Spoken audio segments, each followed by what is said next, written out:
Iran और America की मिसाइलें एक दूसरे के वजूद को मिटाने पर तुली हैं।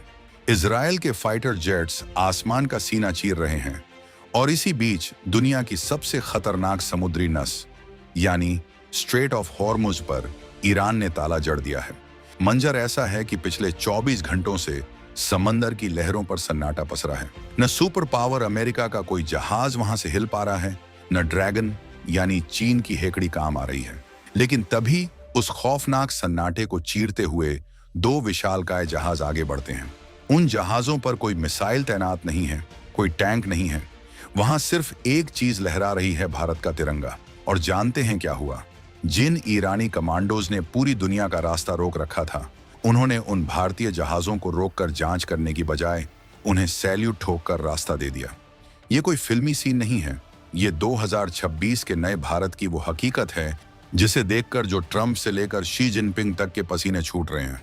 जब पूरी दुनिया की इकोनॉमी इस बात पर रो रही थी कि होर्मुज बंद होने से पेट्रोल डीजल के दाम आसमान छू लेंगे, तब भारत के 2 LPG टैंकर किसी सुल्तान की तरह उस रास्ते से गुजर रहे थे जिसे ईरान ने नो गो जोन घोषित कर रखा है। आखिर ऐसी कौन सी घुट्टी मोदी सरकार ने ईरान को पिलाई है कि जो ईरान पूरी दुनिया के लिए आफत बना हुआ है, वो भारत के सामने सरेंडर मोड में नजर आ रहा है? क्या ये सिर्फ डिप्लोमेसी है या फिर भारत ने ईरान के हाथ ही बांध दिए हैं? इस राज से पर्दा उठाना अब जरूरी हो गया है, क्योंकि जो आप देख रहे हैं कहानी उससे कहीं ज्यादा गहरी और रोमांचक है। बात शुरू होती है 28 फरवरी 2026 से, जब ईरान और अमेरिका इजराइल गठबंधन के बीच सीधी जंग छिड़ गई।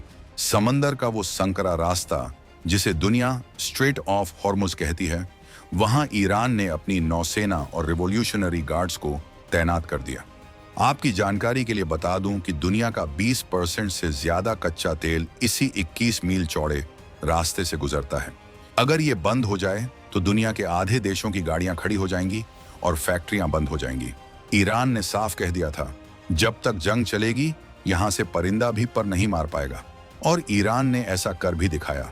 अमेरिकी नेवी के एयरक्राफ्ट कैरियर तक दूर खड़े तमाशा देख रहे थे, लेकिन भारत ने वहां वो कर दिखाया जिसकी कल्पना भी किसी ने नहीं की थी। 20 मार्च 2026 की उस तारीख को याद रखिए जब सैटेलाइट डेटा ने पूरी दुनिया को चौंका दिया। पिछले 24 घंटों में हॉर्मुज से एक भी कमर्शियल जहाज पार नहीं हुआ था। ग्लोबल शिपिंग मार्केट में हड़कंप मच गया था। लेकिन उसी वक्त भारत के 2 LPG टैंकर अपनी यात्रा शुरू करने के लिए इंजन चालू करते हैं। दुनिया को लगा कि ये सुसाइड मिशन है, ईरान इन्हें पकड़ लेगा या डुबो देगा, पर हुआ इसके ठीक उलट।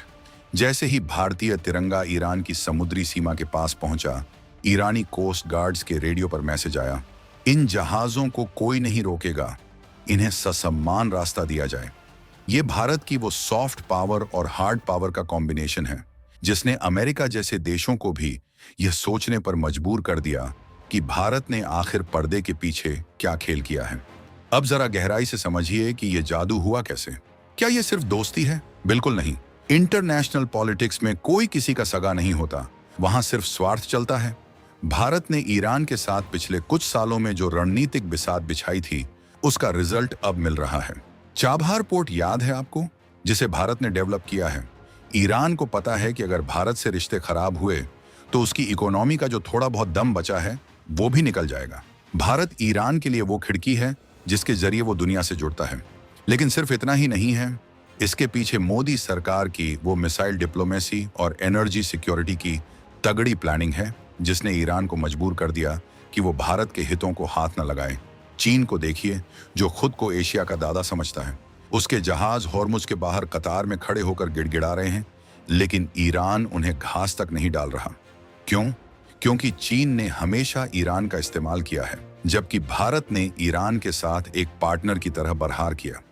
2026 के इस जंग के माहौल में जब तेल की कीमतें $150 प्रति बैरल को पार करने की धमकी दे रही हैं, तब भारत के लिए हॉर्मुज का खुला होना किसी संजीवनी बूटी से कम नहीं है। भारत को अपनी रसोई गैस और पेट्रोल की सप्लाई जारी रखनी है, और इसके लिए भारत ने ईरान को वो भरोसा दिया है जो आज की दुनिया में कोई और देश नहीं दे सकता। लेकिन रुकिए, कहानी में ट्विस्ट अभी बाकी है। क्या आपको लगता है कि अमेरिका ये सब चुपचाप देख रहा होगा? बिल्कुल नहीं। वॉशिंगटन में बैठी सरकार इस बात से हैरान है कि जिस ईरान पर उन्होंने इतने कड़े प्रतिबंध लगाए हैं, वो भारत के जहाजों को रेड कारपेट दे रहा है। यहाँ भारत ने एक ऐसी बैलेंसिंग एक्ट की है जो इतिहास की किताबों में पढ़ाई जाएगी।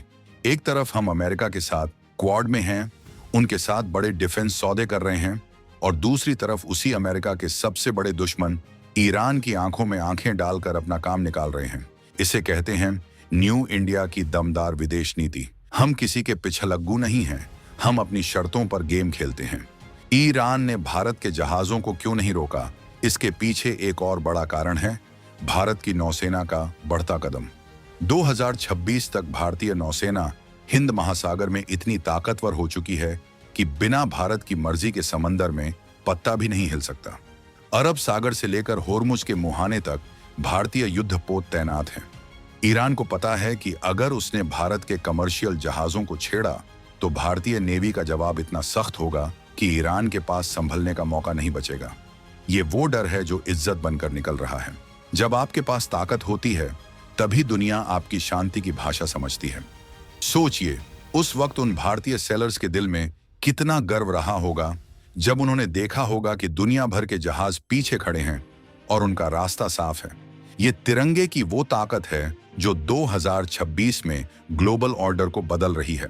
दुनिया अब दो ध्रुवों में नहीं बंटी है, अब एक तीसरा ध्रुव है, भारत, जो न रूस का गुलाम है, न अमेरिका का दबाव मानता है और न चीन की धमकियों से डरता है। भारत के एलपीजी टैंकरों का हॉर्मुज पार करना सिर्फ गैस की सप्लाई नहीं है, ये इस बात का ऐलान है कि एशिया का असली बॉस कौन है। लोग कहते थे कि भारत को अपनी एनर्जी के लिए मिडिल ईस्ट के देशों के सामने झुकना पड़ेगा, लेकिन आज वक्त बदल चुका है। आज मिडिल ईस्ट के देश, चाहे वो सऊदी अरब हो, यूएई हो या फिर युद्ध में फंसा ईरान, सब जानते हैं कि भारत की मार्केट और भारत की दोस्ती के बिना उनका गुजारा नहीं है। 2026 की ये जंग ईरान और अमेरिका के बीच हो सकती है, लेकिन इसका असली विनर भारत बनकर उभरा है। हमने बिना एक गोली चलाए, बिना किसी विवाद में फंसे अपना नेशनल इंटरेस्ट टॉप पर रखा है। लेकिन क्या ईरान का ये रवैया आगे भी ऐसा ही रहेगा? क्या अमेरिका भारत पर दबाव बनाएगा कि वो ईरान से अपने संबंध खत्म करे? ये वो सवाल हैं जो आने वाले दिनों में और भी पेचीदा होने वाले हैं। पर फिलहाल की हकीकत यही है कि हॉर्मुज की लहरों पर भारत का सिक्का चल रहा है। ईरान के सुप्रीम लीडर से लेकर वहां के कमांडोज तक सबको पता है कि भारत से पंगा लेना मतलब अपने ही पैर पर कुल्हाड़ी मारना है। 24 घंटे का वो सन्नाटा भारत ने तोड़ा और दुनिया को दिखा दिया कि शेर जब चलता है तो रास्ते अपने आप बन जाते हैं। ये जो 2 एलपीजी टैंकर्स की बात हो रही है, ये सिर्फ शुरुआत है। आने वाले हफ्तों में भारत ने अपनी पूरी शिपिंग लाइन को हॉर्मुज के रास्ते एक्टिव रखने का प्लान बनाया है। मोदी सरकार की कैबिनेट ने साफ कर दिया है कि हमारी एनर्जी सुरक्षा से कोई समझौता नहीं होगा। भारत ने अपनी नेवी को हाई अलर्ट पर रखा है ताकि अगर ईरान के अंदरूनी हालात और बिगड़ें तो भी हमारे जहाजों को खरोंच तक ना आए। ये जो कॉन्फिडेंस है, यही नए भारत की पहचान है। हम अब रिएक्ट नहीं करते, हम सिचुएशन को कंट्रोल करते हैं। जरा कल्पना कीजिए चीन की हालत की। वो चीन जो BRI के जरिए पूरी दुनिया पर कब्जा करने का सपना देख रहा था, आज उसके टैंकर हॉर्मुज के मुहाने पर खड़े होकर भारत की ओर हसरत भरी निगाहों से देख रहे हैं। क्या चीन भारत से मदद मांगेगा? क्या दुनिया का सबसे बड़ा मैन्युफैक्चरर अब भारत के साए में अपना व्यापार करेगा? ये वो मोड़ है जहां से वैश्विक राजनीति का केंद्र बदल रहा है। वॉशिंगटन और बीजिंग नहीं, अब फैसले नई दिल्ली में हो रहे हैं। ईरान और इजराइल की इस जंग ने यह भी साफ कर दिया है कि भारत की मिडिल ईस्ट पॉलिसी कितनी सटीक रही है। हमने इजराइल से दोस्ती निभाई तो ईरान से भी रिश्ते नहीं तोड़े। हमने यूएई के साथ व्यापार बढ़ाया तो सऊदी को भी नाराज नहीं किया। आज उसी का फल है कि जंग के मैदान में भी भारत का झंडा शान से लहरा रहा है। कोई भी देश भारत को अपना दुश्मन बनाने का जोखिम नहीं उठा सकता, खासकर तब जब भारत 2026 में दुनिया की तीसरी सबसे बड़ी अर्थव्यवस्था बन चुका है। इस पूरी घटना ने उन लोगों के मुंह पर भी तमाचा जड़ा है जो कहते थे कि भारत की विदेश नीति कमजोर है। जब संकट आता है तभी असली लीडर की पहचान होती है, और 2026 का ये संकट भारत के लिए एक अवसर बन गया है। हमने दिखाया है कि हम सिर्फ बड़ी बड़ी बातें नहीं करते, हम समंदर की लहरों पर अपनी इबारत लिखना जानते हैं। हॉर्मुज का ये रास्ता जो पूरी दुनिया के लिए बंद था, भारत के लिए खुला होना हमारी कूटनीतिक जीत का सबसे बड़ा प्रमाण है।